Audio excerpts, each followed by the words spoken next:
नमस्कार. मी ॲडव्होकेट अवधूत लता रामदास खाडगीर, विजयनगर देवळाली. आज तुमच्यासमोर विषय घेऊन येतो आहे हिंदुत्वनिष्ठ, स्वातंत्र्यनिष्ठ, एक जागतिक कीर्तीचा लेखक, एक उत्तम वक्ता आणि अस्पृश्यता निर्मूलनाचा कैवारी स्वातंत्र्यवीर विनायक दामोदर सावरकर यांचं हिंदुस्थानाच्या जडणघडणीमधलं योगदान. काश्मीरच्या नंदनवनापासून मलगिरीच्या चंदनवनापर्यंत उभ्या भरतखंडामध्ये राहणारा आणि सारी दैवत ज्याची याच भरतखंडामध्ये आहेत तो प्रत्येक जण हिंदू आहे, अशी हिंदुत्वाची व्याख्या जर आपण डोळ्यासमोर घेतली तर या भरतखंडामधील साऱ्या भारतवासियांना एकाच प्रेमाच्या मायेच्या मांडवाखाली राहणं किती सहज शक्य आहे.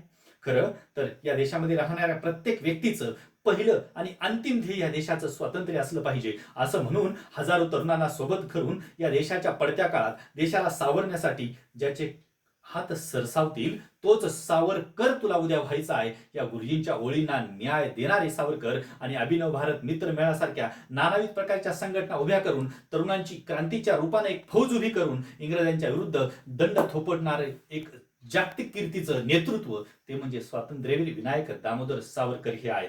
खरं तर सावरकर एक उत्तम दर्जाचे लेखक होते. 2-2 लाख लोकांच्या समोर गगनभेदी बोलणारा हा माझा एक वाचा प्रभू, नवे नवे शब्द प्रभू. सावरकरांकडे आम्ही साहित्याच्या रूपाने कधीतरी पाहणार आहोत काय? सावरकरांनी कुलगुरू, कुलपती आणि नवे नवे तर महापौर नावाचे शब्द या इतिहासाला दिले.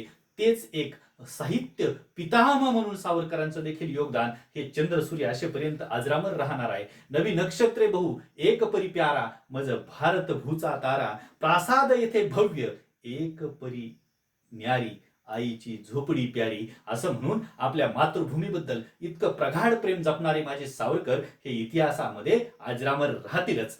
माझ्या सावरकरांनी अस्पृश्यता निर्मूलन केलं. खरं तर पतित पावन मंदिरामध्ये एका अस्पृश्याच्या हस्ते पूजन करून या समस्त भरतखंडाला भेदाभेद भ्रम अमंगळ यासारखा संदेश दिला. माझ्या सावरकरांनी 8 जुलै 1910 रोजी मार्शलेस बंदरामध्ये उडी घेतली. आम्ही फक्त उडीचं वर्णन करतो. समुद्र खोल होता, लाटा उसळत होत्या, पाणी अगाध होतं, पण मात्र सावरकरांच्या वैचारिक उडीकडे कधीतरी आम्ही सिंहावलोकन करून पाहणार आहोत काय? त्यांनी घेतलेली रोटीबंदी, बेटीबंदी यांच्यासारख्या उड्यांकडे कधी ध्यान देणार आहोत काय? अरे सारांनी एकत्र यावं, कृष्णाला गोपाल काला काला, तसं आम्ही देखील सारांनी एकत्र येऊन आम्ही एकाच ताटामध्ये जेवावं. नवे नवे तर आम्ही जाती पातीच्या साऱ्या भिंती पाडून आम्ही आंतरजातीय विवाहाला चालना दिली पाहिजे. हा सावरकरांचा विचार आम्ही आत्मसात केला पाहिजे. सावरकरांच्या फक्त नावाचा गजर करून चालणार नाही, सावरकरांच्या विचारांचा जागर झाला पाहिजे आणि याच हेतून सावरकरांच्या विचारांचा जागर करण्याचा उदात्त हेतू डोळ्यासमोर ठेवून या भगुरपुत्र समूहानं ही वक्तृत्व स्पर्धा आयोजित केलेली आहे.